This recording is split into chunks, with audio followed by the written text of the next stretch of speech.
Sterren worden geboren, maar sterven ook. Daarover nu aflevering 5 van The Stars.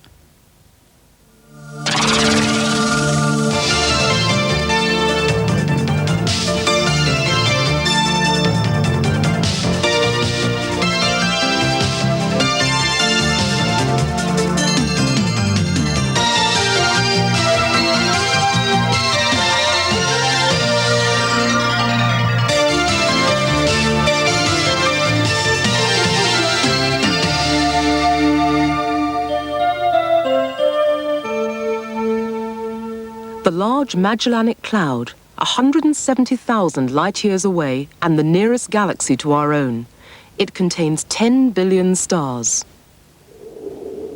February 23rd, 1987, a tank of water a mile underground in Ohio.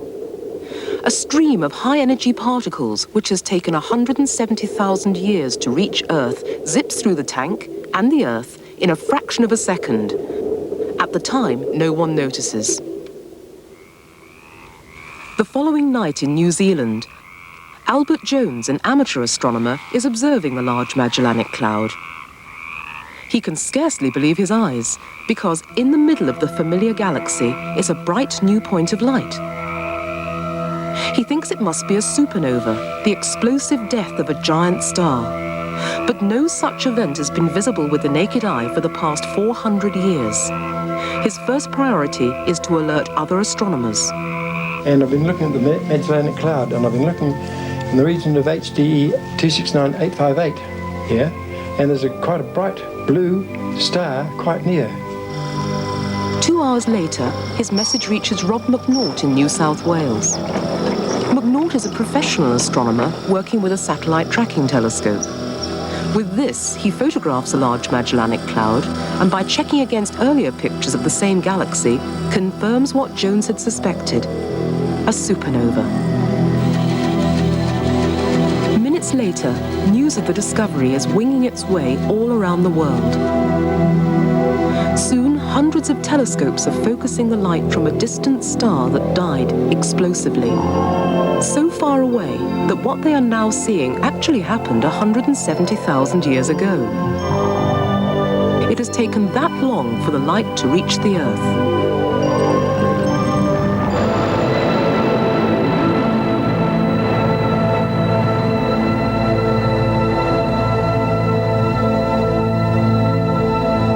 The sudden death of a star in a supernova explosion is one of the most dramatic and powerful events in the universe.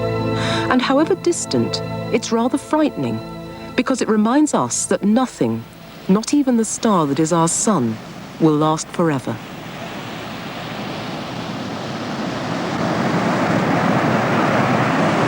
Because one day the sun must die, not with a bang, but like the vast majority of other stars, with a whimper.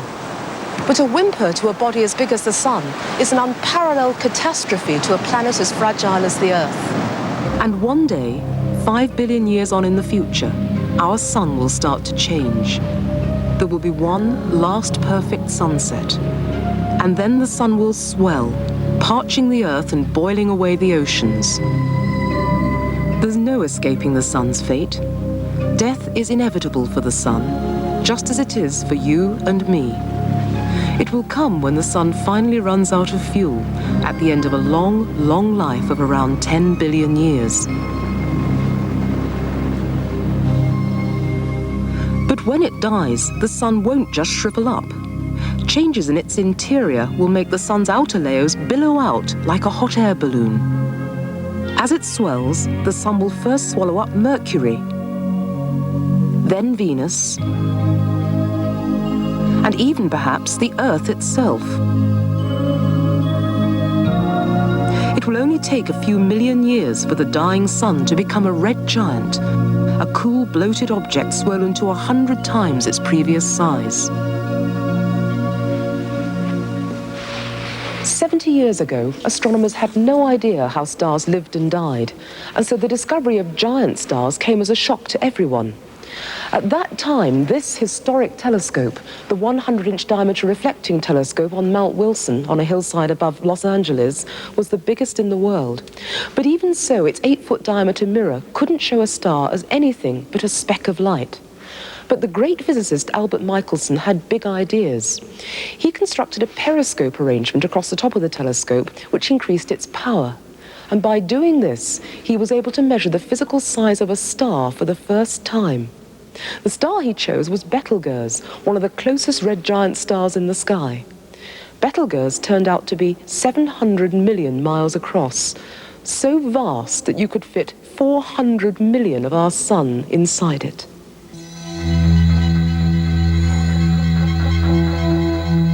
The discovery of Betelgeuse's immense size came as such a surprise that it even made the front page of the New York Times.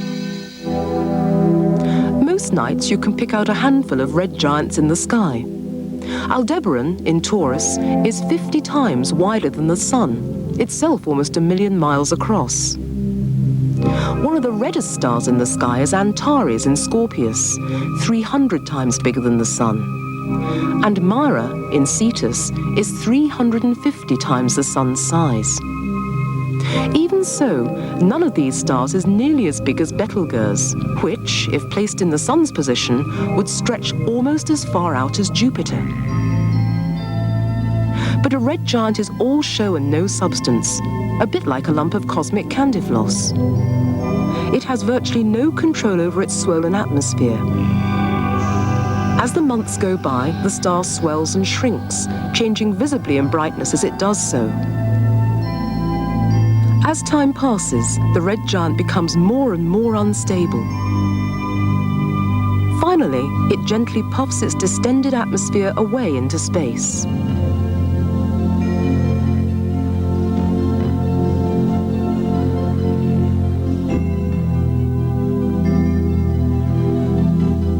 For a moment in the star's life, equivalent to the last 30 minutes in a human life of 70 years, the old star's fading core is surrounded by a smoke ring of its former atmosphere. And soon this too will be gone. And that's how our sun will die, an event no more important to the universe than the snuffing out of a candle to us. But a few very rare stars, the heaviest and most brilliant of all, make sure that their deaths are not overlooked. These stars die as they've lived, indulging in excess all the way to the end. When a star like this has to go, it does it young and with a bang, as a supernova. The Chinese of 2,000 years ago were fascinated by supernovae. They call them guest stars. They took great care to log the position of these new stars when they appeared. To the Chinese, they were vital astrological signs. One record reports the following. A guest star appeared within Nanmen. It was as large as half a mat. It showed 5 colors and it scintillated. It gradually became smaller and disappeared. According to the standard prognostication, this means insurrection.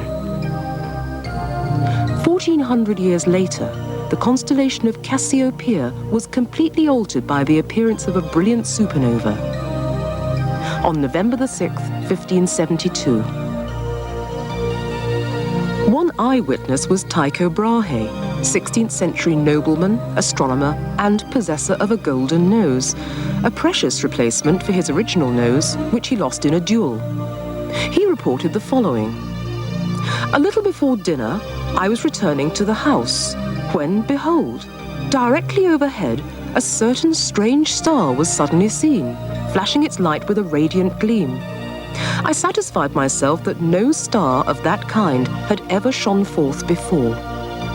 Tycho's supernova of 1572 shone as brilliantly as the planet Venus, 40 times brighter than the brightest stars in the sky. It was followed just 30 years later by another that was only a little less brilliant. One that was observed carefully by Tycho's assistant, Johannes Kepler. Kepler's supernova was seen in the constellation of Ophiuchus, the serpent bearer.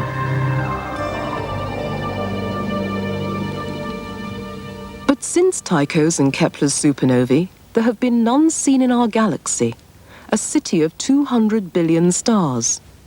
None of them seems ready to turn into a supernova just yet. Our galaxy, though, is just one amongst millions of star cities in the universe. Supernovae can flare up in these other galaxies too. And if you have a telescope, you may be able to find your very own supernova.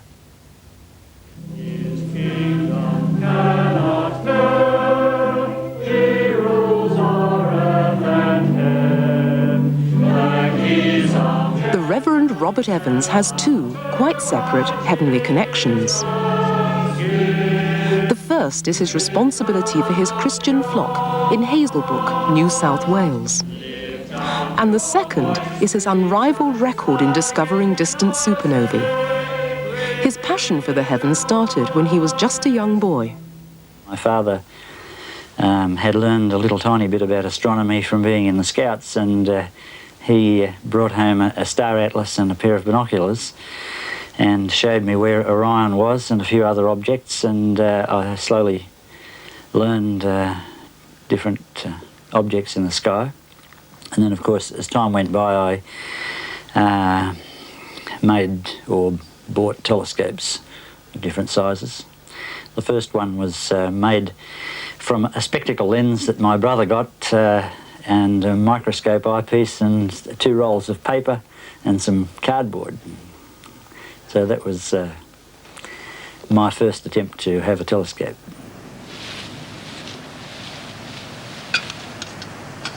Bob started hunting for supernovae in the 1950s, when supernovae were only picked up by professional astronomers using large telescopes. But Bob persevered. He steadily improved his technique and his telescope, and in 1980 he discovered his first supernova. Still, with no more than a backyard telescope, Bob has outclassed all the professionals by finding 17 new supernovae. Why has he been so successful? You don't find things in the universe, such as supernovae in distant galaxies, unless you actually look for them. And one of the reasons why I've been successful is that I've done a lot of looking. I've also done things to increase the possibilities of finding a supernova, such as developing the number of galaxies that I look at until there's a fairly high number. I suppose I look at about 14 or 1500 different galaxies during a year. I have tried to memorise the appearance of many of these galaxies so that I can recognise instantly any unusual feature. And when that happens, it's necessary to have materials at hand which can be used to verify whether it is a new object or not that's been found. Actually, I don't think that what I can do is different from what a lot of people could do. Most people can remember pretty well hundreds and hundreds of different faces of their friends and relatives, and they could recognise them at any time, and these galaxies are my friends. There are various things that happen with all of the different discoveries. One of the things that happened with the Centaurus A supernova was that David Malan had a night on the Anglo-Australian telescope about a week after, or several weeks after the supernova reached maximum brightness. And 6 months previously they had decided to photograph Centaurus A in order to look for globular clusters in this galaxy, which perhaps is 10 million light years away. It turned out to be a perfect night with very tiny star images, and so pretty well the best photograph that's ever been taken of that galaxy has got this supernova bang in the middle of it. Lift up your voice, rejoice again, I say, rejoice. And when Bob discovers a supernova with his backyard telescope, the professionals really get cracking. Using huge telescopes like the Anglo-Australian telescope in the dome behind me, they've been able to study Bob's exploding stars and work out just what it is that makes them go with a bang. A supergiant star destined to go supernova begins producing power in its core by turning hydrogen into helium. But unlike other stars, the star can carry on even when all the hydrogen is used up. Its gravity is so strong that it can fuse helium into carbon, a new source of power to keep the star shining. If the star is massive enough, it can still go on by turning carbon into neon. The star is realizing the old alchemist dream of changing one substance into another, continuously creating new elements to keep on shining. But this can only go so far. In the final stage, neon burns to silicon, and when this is all used up, silicon burns to iron. But that is the end of the road. Iron fusion requires energy to be put in rather than causing it to be given out. And the only way the star can do this is to shrink its core just that little bit more. But that turns up the temperature to 50,000 million degrees, and it also causes the pressure to increase as well. It's just too much for a poor star to take. And deep down in the star's core, the iron atoms begin to smash together. In less than 1 second, the star's core catastrophically collapses. The shock of this collapse triggers an immense surge of energy, causing most of the star to lift off into space in one of the most awesome acts of violence in the universe. An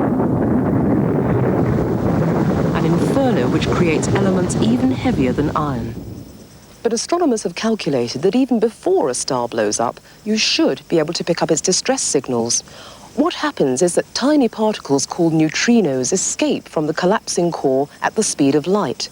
But you can't pick them up with a conventional telescope like that one. What you need, bizarre though it may seem, is a tank of water about a mile underground.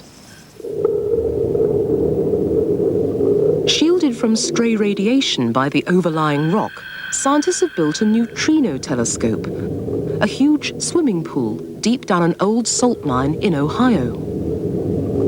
At 7 hours, 35 minutes and 41 seconds on the morning of February 23rd, 1987, this vast pool of water was disturbed by a burst of neutrinos from space. The burst lasted for only 12 seconds. The neutrinos had traveled from a distant star immediately before it exploded as a supernova. They went unnoticed at the time because the scientists didn't carry out their routine checks of the neutrino records until later.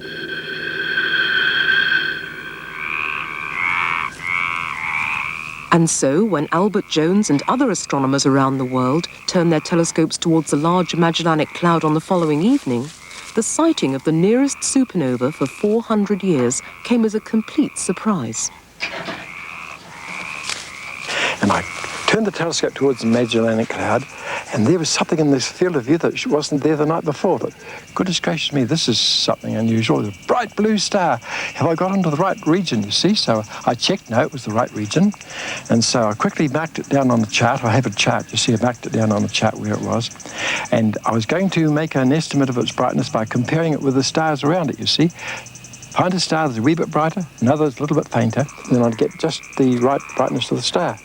But the clouds beat me to it, so I waited and waited and waited for about half an hour, and I was hoping it would clear up, and it did. The clouds went away, and I got the comparison stars, and I got a good brightness, went back to the phone and told Frank Bateson it's magnitude 4.9. So he got onto the phone then, and he phoned the big observatory in Siding Springs in Australia. At Siding Spring, astronomer Rob McNaught uses a special photographic telescope to track and measure the orbits of man-made satellites. Hello? A supernova? He was working in his office checking his satellite data when he received the message about the supernova. I rushed out in a state of shock and excitement and looked up, and sure enough, there was a bright supernova in the Magellanic Cloud. It was just visible to the naked eye. I knew it was many centuries since the last naked eye supernova, and if it did turn out to be a supernova, which at that time we weren't certain about, I knew that the astronomical community would be falling over themselves to study it. And since supernovae were recognised as one of the most exotic phenomena in the universe only around 50 years ago, this was the first bright supernova that allowed them to actually study in great detail what up until this time had been largely theory. So I took a photograph with the satellite camera. So from the photograph, I measured the position and then looked at old photographs, and sure enough, there was a faint star in just the same position as the supernova. Subsequent to that, I phoned the information through to Boston, Massachusetts, where there is the Central Bureau for Astronomical Telegrams, who make announcements of astronomical discoveries to the astronomical community. They didn't at that time have an accurate position or an identification for the supernova. The star which went up, known as Zevendelige -69°202, was a brilliant supergiant star 100,000 times brighter than our Sun. It exploded with the brilliance of 250 million suns, and its gases sped from the wreckage at 40 million miles an hour. The radioactive decay of the new elements born in the heat and chaos of the explosion kept the supernova burning brightly long after its outburst. It was 4 months before this cosmic atom bomb started to fade from sight. But the supernova may have packed an unexpected punch. Astronomers have worked out that the blast from the supernova sent a small shockwave through the Earth's atmosphere, even though it was 170,000 light years away. So imagine what might happen if a supernova were to explode closer to home, within our own galaxy. What kind of effects would this have on the Earth? Well, if a supernova went off within 100 light years of the Earth, life would certainly be put at risk. The blast from the supernova would damage our sunscreen, the ozone layer, and that would let all the dangerous high-energy radiation through. At best, this would cause mutations in plants and animals amongst their cells. At worst, life would be completely eradicated. You'll be pleased to hear that there are no supernova candidates, though, within 100 light years of the Earth. My prime tip, though, for the next supernova is a star called Eta Carina. Although it's 9,000 light years away, it's 5 million times brighter than the Sun, and it's burning its fuel at a fantastic rate. When it goes supernova, in perhaps a few centuries' time, it'll outshine everything else in our skies except the Sun and the Moon. But supernovae aren't all doom and destruction. In fact, they're the first step on the road to star birth. Thousands of years after the supernova explosion, when things have had a chance to cool down, the products of the outburst are still expanding into space as a supernova remnant, a great cosmic bubble. The expanding remnant rams into the thinly spread gas and dust between the surrounding stars.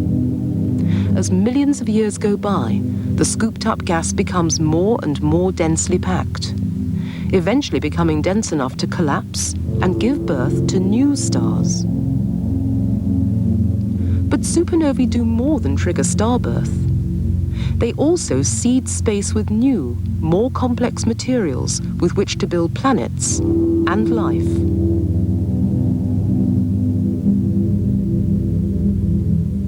In this photograph of a supernova remnant, oxygen shines green, hydrogen shines blue, while sulfur shines red. In these remnants, too, are the much rarer heavy elements briefly synthesized in the heat and fury of the outburst, such as gold, platinum, and silver. The proof that they synthesize heavy elements comes from meteorites, or what some people call shooting stars, as they travel through the Earth's atmosphere. In actual fact, they're rocks from space, like this one here that fell quite close to here in Australia about 100 years ago. Meteorites like this contain unmistakable traces of radioactive elements that could only have been produced in supernovae. But ultimately, you and I owe our entire existence to supernovae. In the beginning, in the first generation of stars, there were no complex elements, just hydrogen and helium. Nowhere in the universe was there the matter we have around us today, like the carbon making up the trees, the gold and silver in the Earth's crust, and also the rich mix of matter making up our bodies. All of this came from generations of stars that exploded as supernovae. Star doom, looked at in the long term, is temporary. It is just one step in the continuous cycle of birth, life, and death that operates throughout the universe. From a supernova's funeral pyre come the heavy elements needed for the later creation of planets like Earth. and of life itself. We were born from stars. We are stardust. Supernova explosions were essential in the creation of mankind.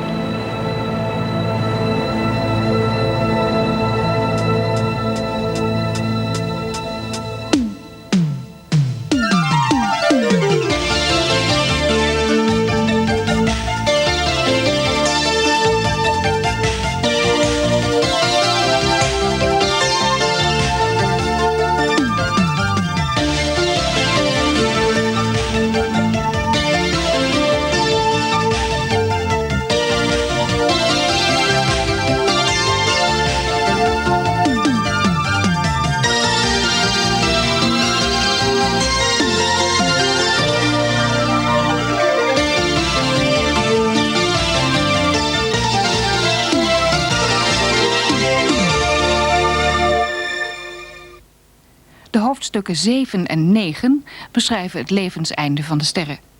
U koopt zo'n boek bij de boekhandel. Het kost 44,50 of 890 frank. Bestellen kan ook. Maak dan 44,50 over op Giro 54 42 32 van TELEAC in Utrecht en het boek wordt thuisbezorgd. Meer over het einde van de sterren in radioprogramma 5. In Sterren Actueel de astronomische zomer en de zomertijd. En wilt u ook nog tips over de aanschaf van een telescoop?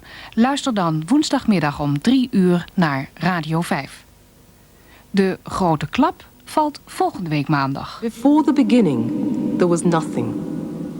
No matter, no light, no space, and even no time. Then came the Big Bang.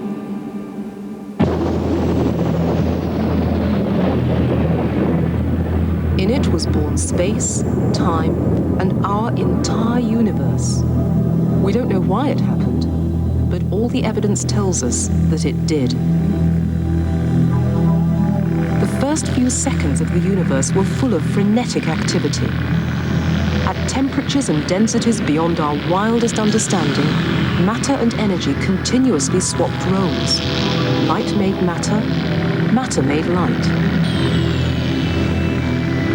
By the time the universe was just 3 minutes old, it had synthesized its basic building blocks, hydrogen and helium. Our universe was born.